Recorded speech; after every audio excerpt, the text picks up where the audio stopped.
The reason why Bud Light had a dip in sales had nothing to do with transgenderism.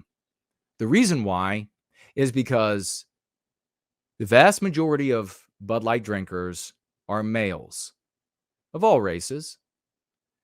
And putting a guy on a can who believes himself to be a woman and who on video prances around like he's got little wings on his ankles, prances around and goofs around like this, exposes the male drinkers to the ridicule of his peers. It has nothing to do with transgenderism. Period. Full stop. No guy, white or black or Jewish or Hispanic, etc., for the rest of them, wants to be in a group of his buddies and have a beer that they can all then begin to ridicule him. Are you prancing around? Are you trying to send us a signal? Hey, Jimmy, are you trying to send us this? Are you trying to tell us something? Do you, when we're not around, Jimmy, do you dance around the backyard in women's clothing? Is that what you're doing, Jimmy? No guy wants to have to deal with that. This is unbelievable how this is not like the biggest, like written across the sky, that this is the most obvious thing ever. If Budweiser had written on the can, if this anti-white woman in this 6 or was it a 7-figure job, the woman who's in charge of the marketing for Bud Light, does somebody know? It's 6 figures at least. Obviously, she didn't deserve that. She got the job because she's a female and anti-white. And is she also non-white? But she's definitely there because she's female and anti-white. 6 or 7-figure job. If she had just written on the can, Bud Light supports the trans and gay community, not a single sale less would have occurred. No one would have cared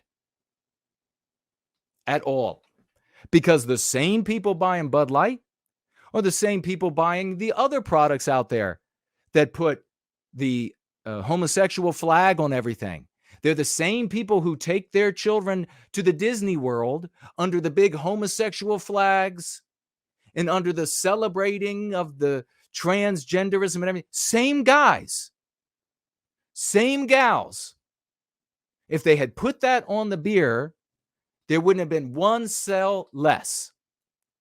Has nothing to do with transgenderism. It has everything to do with guys having to incur the ridicule of the behavior of the person whose face is on the can. Period.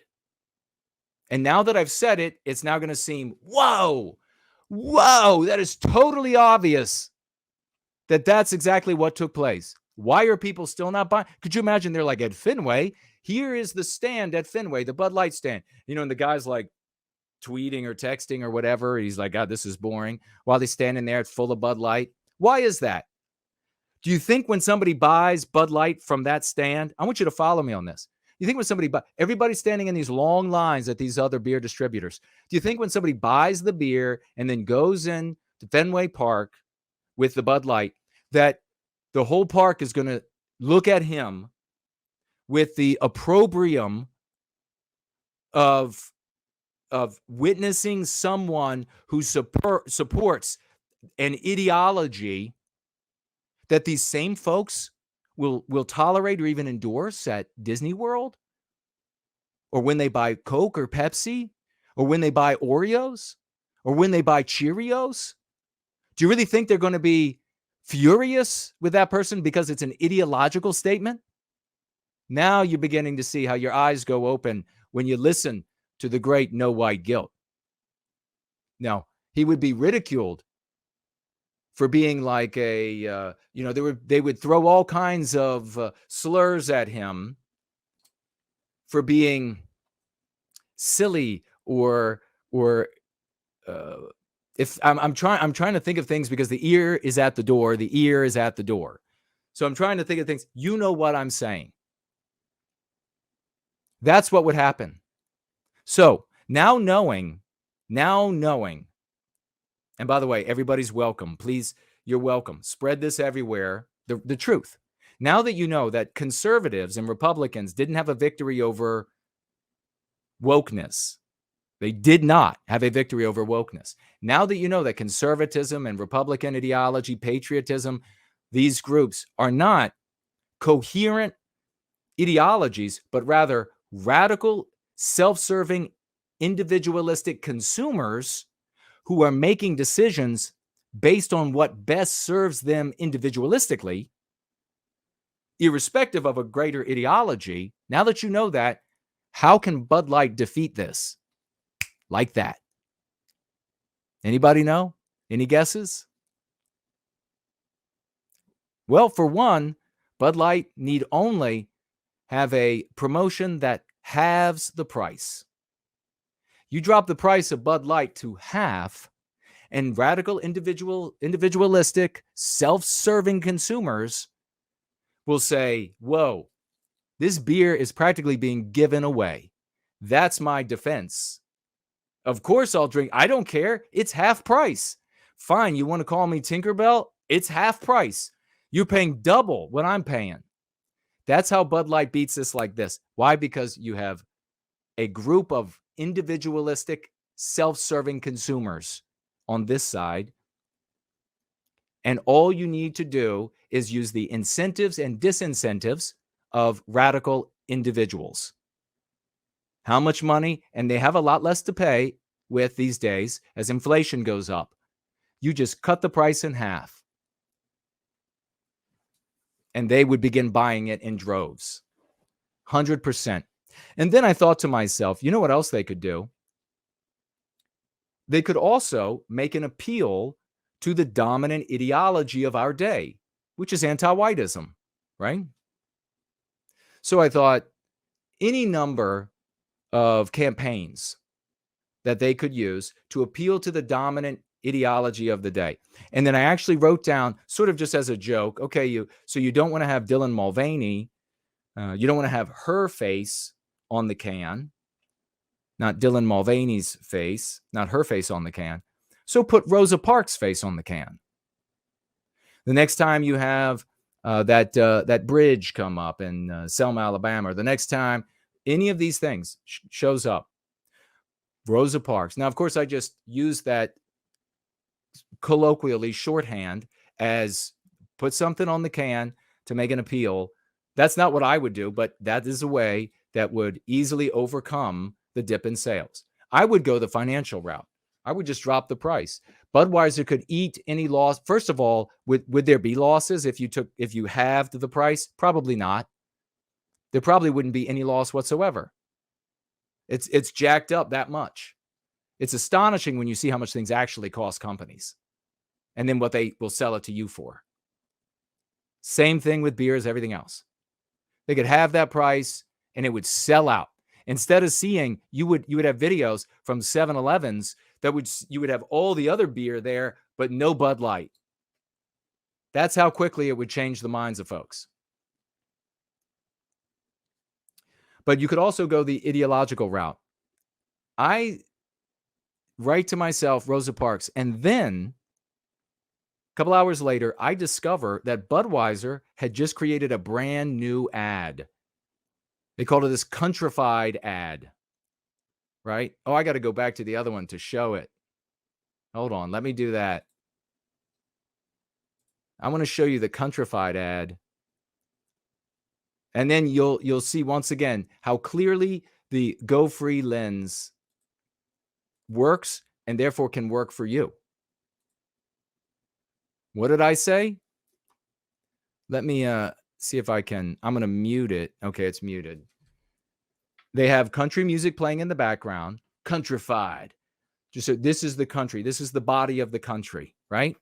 I gave you two ways that Budweiser could reclaim the lost sales, the dip in sales, and the opinion on Bud Light. One was drop the price to half. The other was appeal to the dominant ideology. Watch this, friends.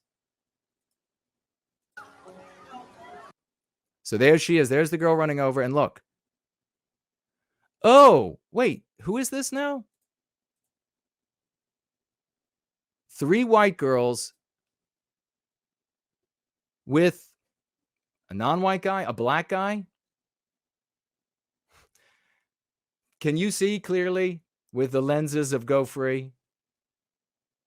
I wrote down appeal to dominant ideology, the morality of the day, hide behind that shield. And then what do they show you? Biological white erasure. 3 white girls. The thing that all white girls want to do, according to Budweiser, is get with their non-white friend, their non-white guy. And then it appears that the redheaded girl is the girlfriend of the guy, of the non-white guy, probably black guy. Now, I don't know these actors. Again, this is always holds true. Ceteris paribus. The actors might identify as something else. Like, I don't know what this actual actor identifies as. Maybe he identifies as Hispanic or something. But to the casual observer watching entertainment and commercials on TV, this appears to be 3 white females and probably black, 100% non-white, definitely a non-white guy. And so let's watch. Oh, they're all, look at this. They're arm in arm. The red-haired, fair-skinned white girl. The way to be happy, the way to be out in the rain, and you're just throwing all your worries aside. You're being cleansed of the old systems, the old structures. This is the new countrified United States. It's the white girls with the non-white guys.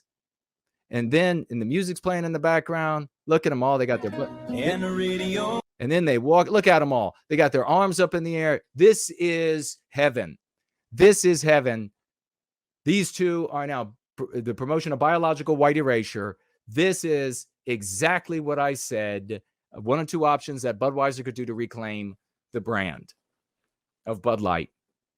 This is how it begins. Now, the reason why I said I wouldn't go this direction, I would go the sales direction, is because this is going to take a little bit more time. Not a lot, but it'll take a little bit more time. The sales direction would fix it like that, instantly. There you have it, ladies and gentlemen. Exactly. Look at this. Oh, this is the mud and the rain is supposed to, and the ramshackle tents is supposed to convey to you. This is the ordinary people. This is ordinary folks. These are people just coming together. This is the real tapestry of America. It's biologically white erasing Western kind. It's listening to country music, and country music is now the soundtrack of, and it has been forever now, soundtrack of biological white erasure. Interesting how they use country music, and country music just lauded these transgender at the Country Music Awards, singers and dancers and all of that sort of thing.